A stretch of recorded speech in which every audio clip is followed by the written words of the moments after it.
I'm gonna leave. I should probably do that right now. Right now would be a great time to get out of here.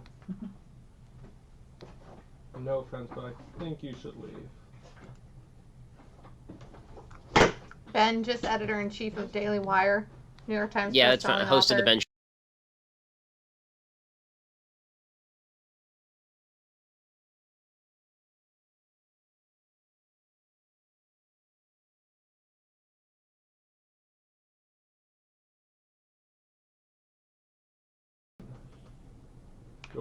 Hey everyone, this is Elisha Krauss, and I'm here at the PragerU HQ, and just down the road in an undisclosed secret location, although it's not the bunker like the great one Mark Levin, we're joined by Daily Wire co-founder and editor-in-chief, Ben Shapiro, also host of The Ben Shapiro Show, and in case you hadn't seen on his Twitter bio, a New York Times bestselling author. Ben, thanks so much for being with us today. Hey, look, it's my little sister. How's it going, Elisha? Good. That's actually question number one. Do you miss having to share a radio studio with me for 3 hours every single day? Desperately. Yeah, I just every morning I wake up at 6 o'clock and I think, boy, what I wouldn't do if it were 5 o'clock and I had to sit in a studio with Elisha for 3 hours. Boy, do I miss that. That was just good old days. Hey, at least I occasionally brought you coffee beans, so you can't. And that's true. And you showered. I'm like, okay, well, we won't go here. So, congrats on being a new PragerU presenter. It's been a long time in the making. All of the staff here and all of our viewers are super excited about your latest video. Of course, aptly named "Facts Don't Care About Your Feelings." Can you give everyone a quick overview of the gist of your PragerU video?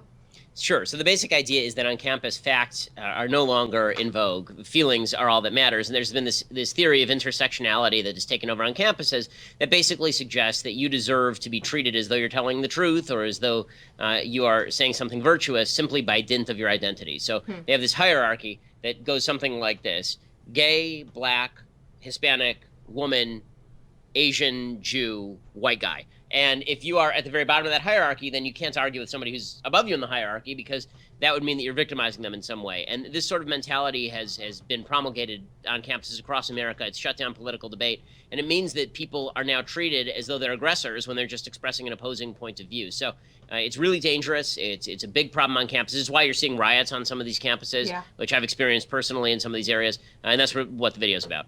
What do you think is the greatest problem that colleges face today? I think two things. I mean, the administrators who are just cowardly and refuse to stand up to students who want to shut down free speech. And then, of course, this kind of wild coterie of students who want to shut down free speech on the basis that it offends them. And that really isn't most of the students. I think most students on campus are sort of politically apathetic. Even a lot of the folks who are liberal are not interested in necessarily shutting down debate. Like a lot of college Democrats aren't necessarily interested in that. But there are these new hard left groups, including people like Antifa, who will violently attempt to shut down any sort of opposing viewpoint if it appears on campus. And that's very scary. And an administration that won't stand up and suspend or expel people who participate in violence in order to shut down free speech is an administration that is complicit in the rise of fascism on campus. So I know free speech is an issue that you obviously care about a lot. Kimberly Strassel from the Wall Street Journal actually was our lunch keynote at our PragerU Summit over the weekend. And if people want access to her speech, they should definitely check out PragerU.com, because then they can sign up for and give a donation and receive it. And her entire speech was on the importance of free speech. But the only thing that I think Dennis didn't ask her about in the really good Q&A that they did that I want to ask you about today is, how do we then make college students understand, is it possible to teach them what the First Amendment is really all about and what free speech is really all about? Yeah, I do think that it's possible to teach a lot of these students, because a lot of young people have a very basic libertarian streak, which says, leave me alone. And if you say to them, listen, leave me alone applies to me saying stuff also. You don't like it, go away. I think that a lot of people resonate to that. There is a backlash that's building on campus, and I don't want to pretend like it's every campus that's attempting to shut down speech or every student who's engaged in this. I think it's a growing minority, but I think that there is a backlash that is going to occur here, because there still is a root-level resistance to this sort of ideological fascism that says that we can't even speak to each other, especially when the people who are being protested, it's not only people like Milo Yiannopoulos and Ann Coulter, when it's people like me or Christina Hoff Sommers or Jason Riley or Charles Murray, I mean, Condoleezza Rice, Betsy DeVos, when it's coming to the point where people who are mainstream conservatives who are not spending their days just throwing firebombs are being banned from campus because of threat of violence, I think even people on the mainstream left are beginning to say this is too much.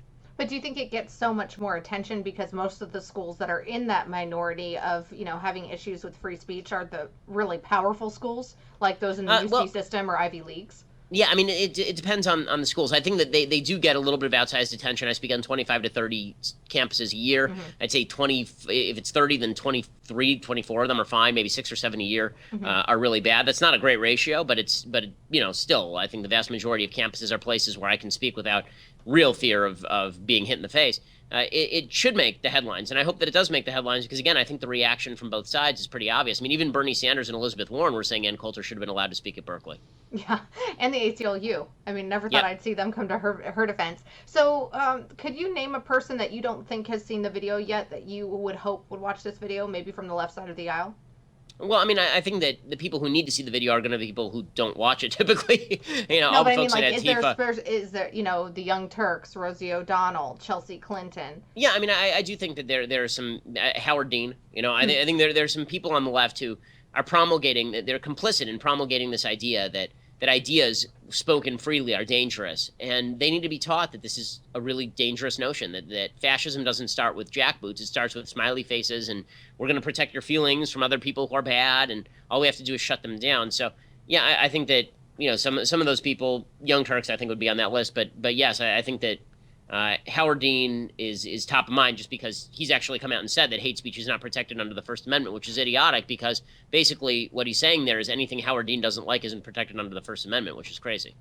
So one of the things that struck me the most when you talk about leftists say, that to them the First Amendment protects their right to punch a Nazi, but then they go around and they call people like you and I Nazis. So then if they happen upon us on the street one day, I guess that means that we're okay to punch. And it was just a small snippet at the beginning of your video, which people, of course, can go watch on PragerU.com right now and also find it on our Facebook page. Could you delve into that notion a little bit more, though? Because I think it's something that we're seeing in society, especially on social media, that conservatives, instead of actually having a constructive debate or an argument maybe with somebody on the other side of the aisle, even a friend or a family member, you just automatically get labeled something and then it's end of discussion.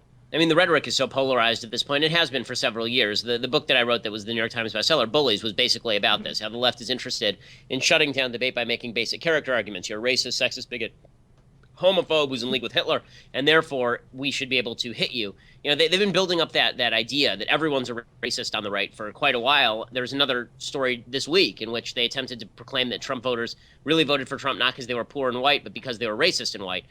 That, of course, is not supported by any real social science data. But the idea that we're all racist and therefore it's okay to punch us because it's okay to punch a racist, that two-step is really, really dangerous, and it's the end of political discussion because the fact is you can't have a conversation with someone who's calling you a Nazi. Now, you can have a conversation with someone who has an honest political disagreement. You can't argue with somebody who you believe to be evil because the proper solution to evil is not to have a reasoned disagreement. It's to disengage or to fight it. And I think the left, by labeling everybody on the right evil, has given itself the leeway to be able to justify violence against people on the right.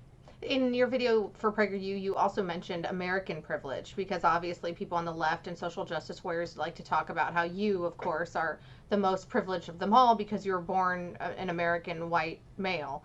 Can you delve into American privilege a little bit? So there are certain privileges that people are born into. Being born in America is a massive privilege. It's better to be born in America than to be born in Zimbabwe. And this is obvious to anyone on planet Earth, which is why everybody wants to come here. But that is because a lot of people in the United States have made very good decisions about how the United States ought to be based on freedom and liberty. That is a privilege that you experience as an American citizen.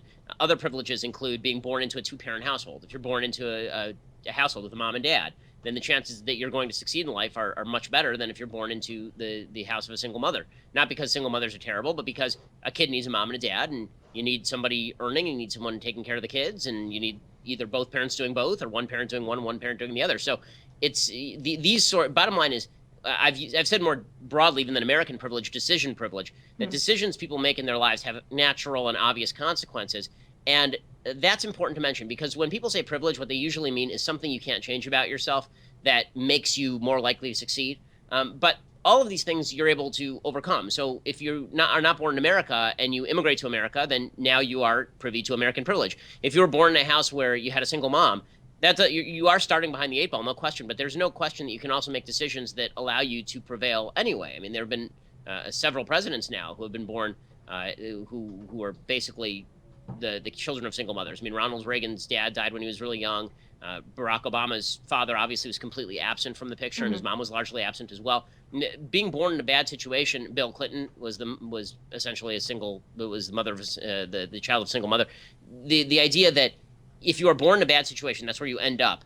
That is a mistake. And American privilege fights that because it says you're free, and your real privilege is that you get to make decisions that have consequences. So that's scary because it means your decisions have consequences, but it's also empowering in the sense that now you get to live with the consequences of your good decisions. I think that's one of the reasons, like you said, you talked about all the people that want to come here. It's one of the things that makes America so great and likely for somebody to be able to, pick themselves up by their bootstraps is that positive decisions have positive consequences, where unfortunately in other states or other nations or in states like California, the government is so restrictive and regulatory that it really is hard to succeed because the government is that boot on your neck holding you back. Now, government interventionism definitely destroys the relationship between cause and effect, and that's terrible, not only because it prevents good cause from meeting good effect, but also because if people don't learn that bad decisions result in bad things, they are more likely to continue making bad decisions that result in bad things. So how do we teach those consequences on a broader scale then?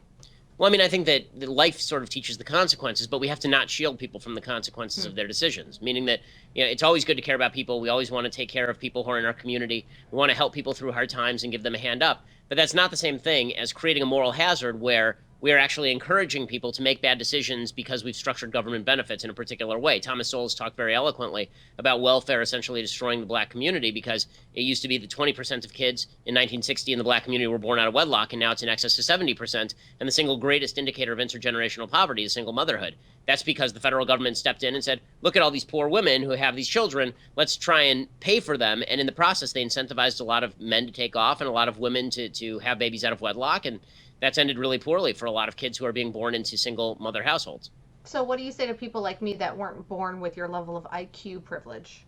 Well, I mean, you've been able to do fine. I mean, this is, the fact is that I think that one of the beautiful things about America is we can look at people anywhere on the IQ spectrum, pretty much, and we can see that there are people who are wildly successful, all over the IQ spectrum. There are people I think are stupid and untalented who are vastly more wealthy than I am, and there are people who are taller and more handsome, and they can jump better, and they can shoot a basketball better, and we all have different sets of talents. That's what a free market is good for. It's for allocating talents to the areas where they're best positioned to thrive. That's why comparative advantage is such a wonderful thing. The idea is that even if I were to apply myself and become the world's greatest plumber, that wouldn't be the best application of my particular skill set. Better for me to hire somebody who might have an IQ that's a standard deviation below mine, and hire them and pay them, and that person will probably end up being richer than I will if they're able to provide goods and services to people. By the way, that's not a rip on plumbers. There's some plumbers who are way smarter than I am too.